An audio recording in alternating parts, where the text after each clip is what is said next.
Friends, தம்ப்நெயில்லயே பார்த்திருப்பீங்க. 30 ஹிந்தி சென்டென்சஸ எப்படி பேசுதுன்னு பார்க்க போறோம். ஸோ ஃபர்ஸ்ட் தமிழ் சென்டென்ஸ் பாருங்க. எங்கே இருக்கிறது? எங்க இருக்கு? அப்படின்னு சொல்றோம் இல்லையா? இத வந்து ஹிந்தியில எப்படி பார்க்குறோம்? கிதர் ஹை. எங்கே அப்படின்னா, கிதர் அப்படின்னு ஹிந்தி வார்த்தையா வருதுன்னு உங்களுக்கு தெரியுது இல்லையா? கிதர் இல்லாம கஹா அப்படின்னு ஒரு வார்த்தை இருக்கு. ஆனா கஹாவ விட கிதர் தான் ரொம்ப பாப்புலரான வார்த்தை. அதனால இங்க கிதர் ஹை அப்படிங்கிறத நம்ம இங்க பார்க்கிறோம். வேலை செய்யுங்கள் அப்படின்னு சொல்றீங்க இல்லையா? வேலை செய்யுங்க அப்படிங்கிறது எப்படி சொல்லலாம் பாருங்க. காம் கரியே. காம்னா வேலை. செய்யுங்கள் அப்படின்னா கரியே. காம் கரோ அப்படின்னீங்கன்னா வேலை செய் அப்படின்னு மரியாதை இல்லாம சொல்ற மாதிரி ஆயிரும்.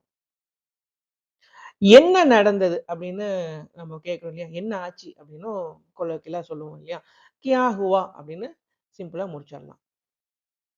குறும்புக்கார கிருஷ்ணா அப்படின்னு சொல்லி இத எப்படி சொல்லலாம் பாருங்க. நட்கட் கிருஷ்ணா. சேட்டை பண்ற அப்படின்னு சொல்றோம் இல்லையா? அப்போ அந்த வார்த்தையை நீங்க பாருங்க. அதுக்கு ஈக்குவலன்ட்டான ஹிந்தி வார்த்தை நட்கட் அப்படின்னு சொல்லலாம். அப்போ நட்கட் லட்கா அப்படின்னு கூட சொல்லிக்கலாம். குறும்புக்கார பையன் அப்படின்னு கூட சொல்லிக்கலாம். ஓகே. அப்போ நீயும் நட அப்படின்னு இந்த சென்டென்ஸ் பாருங்க. தும்பி சலோ. நீயும் அப்படிங்கும்போது தும்பி அப்படின்னு ஆயிடுச்சு. நீ அப்படின்னா தும்னு வந்திருக்கும். அடுத்த சென்டென்ஸ் பாருங்க. ஓய்வெடுங்கள். ரெஸ்ட் எடுங்க அப்படின்னு சொல்றோம் இல்லையா? ஸோ ஆராம் கீஜியே. ஆராம்னா ரெஸ்ட். கீஜியேனா எடுங்கள் அப்படின்னு சொல்லி மீன் பண்றீங்க. ஆராம் கர் லீஜியே. ஆராம் லீஜியே அப்படின்னு சொல்லலாம். ஆராம் கீஜியே அப்படின்னு நீங்க இங்க கொஞ்சம் பார்த்துக்கோங்க. சுத்தம் செய்யுங்க. சுத்தம் பண்ணுங்க அப்படின்னு நீங்க சொல்லணும் இல்லையா? இது எப்படி சொல்லலாம்? சாஃப் கரியே அப்படின்னு நீங்க சொல்லலாம். சாஃப்னா சுத்தம் பண்றது. கரினா அந்த செயல் ஆக்சுவலா செய்யறது. சாஃப் கரியே. சுத்தம் செய்யுங்க அப்படின்னு சொல்றீங்க. எனக்கு வேண்டும். ஓகேவா? முஜே சாஹியே. எனக்கு அப்படின்னா முஜே சாஹியேனா வேண்டும். கடை எங்கே இருக்கிறது? கடை எங்க இருக்குங்க? அப்படின்னு கேட்பீங்கல்ல. அ துக்கான் கஹா ஹை அப்படின்னு நீங்க சொல்லணும். துக்கான்ங்கிறது இங்க கடையா வந்துருச்சு. கஹா அப்படிங்கிற வார்த்தைய பாருங்க. நான் ஏற்கனவே சொல்லியிருந்தேன். இது கொஞ்சம் கம்மி பாப்புலரான வார்த்தையா இருந்தாலும், இதையும் நம்ம தெரிஞ்சுக்கணும். அதனால இங்க துக்கான் கஹா ஹை அப்படிங்கிறத பார்க்கிறோம். அப்போ துக்கான் கிதர் ஹை அப்படின்னும் நீங்க கேட்கலாம். பேசாத அப்படிங்கிறீங்கல்ல. இத எப்படி சொல்லலாம் ஹிந்தில? மத் போலோ. மத்ங்கிற வார்த்தை வந்தாலே ஹிந்தில அந்த விஷயத்த பண்ணாத அப்படின்னு அர்த்தம். அப்ப போலோன்னா பேசு. மத் போலோன்னா பேசாத. எப்போது நடந்தது? எப்ப நடந்துச்சு? அப்படின்னு கேட்கிறத பாருங்க. Cup Hua. அப்ப கப்னா என்னது? எப்ப அப்படின்னு சொல்லி நம்ம புரிஞ்சுக்கலாம். நடந்ததுன்னா ஹுவா அப்படின்னு சொல்லி பார்க்கிறோம். எங்கிருந்து வருகிறீர்கள்? அப்படிங்கிறத நம்ம எப்படி ஹிந்தியில கேட்கலாம்? எங்கிருந்து வரீங்க? அப்படிங்கிறத பாருங்க. கஹா சே ஆத்தே ஹை அப்படின்னு சொல்லி நீங்க சொல்லணும். அதே சொல்றேன். இந்த கஹாங்க பதிலா நீங்க என்ன பண்ணலாம்? கிதர் சே அப்படின்னு சொல்லி நீங்க கேட்கலாம். ஆனா வந்து இங்க கஹானும் முக்கியமான வார்த்தை தான். அத விட பாப்புலரானது தான் கிதர். சரி இப்போ கஹா சே ஆத்தே ஹை அப்படின்னு கேட்டீங்கன்னா, எங்கிருந்து வரீங்க? அப்படின்னு நீங்க ஹிந்தியில கேட்கிறீங்க. நான் செய்வேன். நான் செய்வேன் அப்படிங்கிறீங்கல்ல. அத வந்து ஹிந்தியில பாருங்க. மே கரூங்கா. மேன்னா நானு, கரூங்கான்னா செய்வேன். நாம் செல்வோம். நாம போவோம். நம்ப செல்லலாம் அப்படின்னு சொல்லி நம்ம சொல்றோம் இல்லையா? ஹம் ஜாயேங்கே. ஹம் ஜாயேங்கே. வேலை செய்கிறேன் அப்படின்னு சொல்லி சொல்றது தான் பாருங்க. எப்படி சொல்லலாம்? வேலை செய்றேன் அப்படிங்கிறத பாருங்க. காம் கர்த்தி ஹூ அப்படின்னு சொல்லி சொல்லணும். இது வந்து ஒரு பெண் சொல்றாங்க.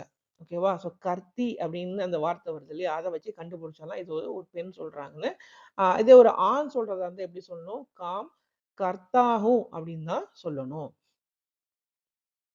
என்னோடு வாருங்கள். என் கூட வாங்க அப்படின்னு சொல்லி நம்ம சொல்றத எப்படி இங்க ஹிந்தியில சொல்லலாம் பாருங்க. மேரே சாத் ஆயியே. மேரே சாத் ஆயியே.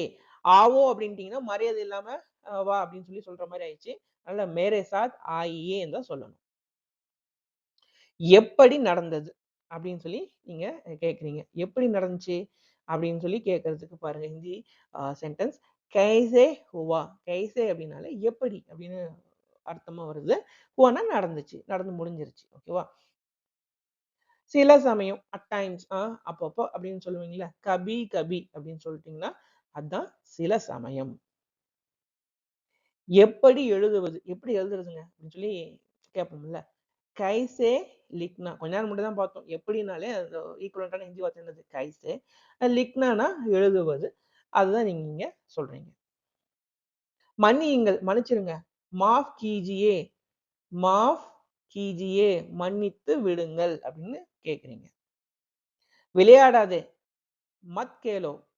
இப்பதான் பார்த்தோம். மத் அப்படிங்கிற வார்த்தை வந்தாலே அந்த விஷயத்த பண்ணாதன்னு சொல்லி அர்த்தம் பார்த்தோம். இப்ப கேலோ அப்படின்னா விளையாடு. மத் கேலோனா விளையாடாத. படி, படோ அப்படின்னே வந்துச்சு. தமிழ் வார்த்தை மாரியே நீங்க பார்க்குறீங்க. படோ. ஓகேவா? இதை வை. ஓகேவா? இத வை, இத வச்சுக்கோ அப்படின்னு சொல்லி சொல்றத இசே ரக்கோ அப்படின்னு சொல்லி முடிச்சிடலாம். இசைங்கிறது இதை, ரக்கோ அப்படின்னாலே வை அப்படின்னு சொல்லி நீங்க சொல்றீங்க. தண்ணீர் ஊற்று. ஓகேவா? பானி டாலோ அப்படின்னு சொல்லி சொல்லுங்க. ஊற்று அப்படிங்கிறது அங்க என்ன ஆயிடுச்சு? டாலோ. பானி அப்படிங்கிறது ஹிந்தி வார்த்தைங்கிறது உங்க எல்லாருக்குமே தெரியும். அத தனியா எக்ஸ்பிளைன் பண்ண வேண்டிய அவசியமே வேண்டாம். ஹவுஸ் ஓனர் வீட்டு உரிமையாளர் இப்படி நம்ம சொல்றதே கிடையாது. ஹவுஸ் ஓனர் தான் நம்ம சொல்றோம். வீட்டு உரிமையாளர்ன்னு சொல்லி நம்ம பேச்சு வழக்கத்திலேயே அந்த வார்த்தை இல்ல. பத்திரத்துல வேணா எங்கேயாவது எழுதும்போது வேணா சொல்லுவோம். சரி இப்போ அத எப்படி சொல்லலாம்? கர் மாலிக் அப்படின்னு சொல்லணும். மாலிக்னாலே ஓனர். கர் அப்படின்னா வீடுன்னு அங்க பார்க்குறோம். எ ஹிந்தி பீப்பிள் எல்லாமே கர் மாலிக்ங்கிற வார்த்தைய அதிகமா யூஸ் பண்ணுவாங்க. ஹவுஸ் ஓனர்ங்கிற விட கர் மாலிக்ங்கிற அந்த வார்த்தை அவங்களோட ஹிந்தி வார்த்தைய அங்க அதிகமா யூஸ் பண்றாங்க. ஆனா இத கொஞ்சம் பார்த்துக்கோங்க. இதை குடியுங்கள். இத குடிங்க அப்படின்னா இசே பியே. இசே பியோ அப்படின்ட்டீங்கன்னா, இத குடி அப்படின்னு மரியாதை இல்லாம போயிரும். நீங்கள் இங்கே உட்காருங்கள். ஓகேவா? ஆப் இதர் பைட்டியே. வந்துருச்சா? இதர் வந்துருச்சா? அப்போ இததான் இங்க அப்படிங்கிறதுக்கு மீனிங். உதர் அப்படின்னு சொன்னீங்கன்னா, அங்கேன்னு ஆயிரும். அங்க உட்காருங்க அப்படின்னு ஆயிரும். இப்போ கிதர் அப்படின்னா எங்கே அப்படின்னு சொன்னோம்ல, அதுக்கு ஈக்குவலன்ட்டான வார்த்தை என்னது? இங்க அ இதர். ஓகேவா? ஸோ அப்போ கிதர் அப்படின்னு எங்கேன்னு சொல்றோம். இதர் அப்படின்னு நீங்க இங்கேன்னு சொல்லி அத மேட்ச் பண்ணலாம். ஒரே ஒரு முறை அப்படிங்கிறத எப்படி கேட்கலாம் பாருங்க. பஸ் ஏக் பார். ஏக் பார்னா ஒரு முறை. பஸ்னா ஒரே ஒரு முறைங்க. அந்த கெஞ்சி கேட்கிறோம் இல்லையா? ஒரே ஒரு முறை. Just one time. அதுதான் அந்த பஸ்ங்கிற வார்த்தை முன்னாடி போட்டுக்கிறோம். 5 நாட்கள் அப்படின்னு சொல்லி நம்ம எப்படி சொல்லலாம்? 5 தின். பாங்க நம்ம தினம்னு சொல்லுவோம் இல்லையா? அதே மாரி இந்த ஹிந்தி வார்த்தை வந்து வச்சுப்பாங்க. தினம்னு சொல்றோம். அங்க தின்னு சொல்றாங்க. நம்ம நாட்கள்னு ஒரு வார்த்தை வச்சிருக்கோம். ஓகே. அப்ப 5 தின் அப்படின்னா 5 நாட்கள். சுடு தண்ணி அப்படின்னு சொல்லி சொல்லணுங்க. கரம் பானி. ஓகேவா? கரம் பானி. ஓகே. இந்த வீடியோ உங்களுக்கு இன்ட்ரஸ்டிங்கா இருந்திருக்கும்னு நான் நம்புறேன். இன்னொரு இன்ட்ரஸ்டிங்கான வீடியோல நம்ம பார்ப்போம். Thank you.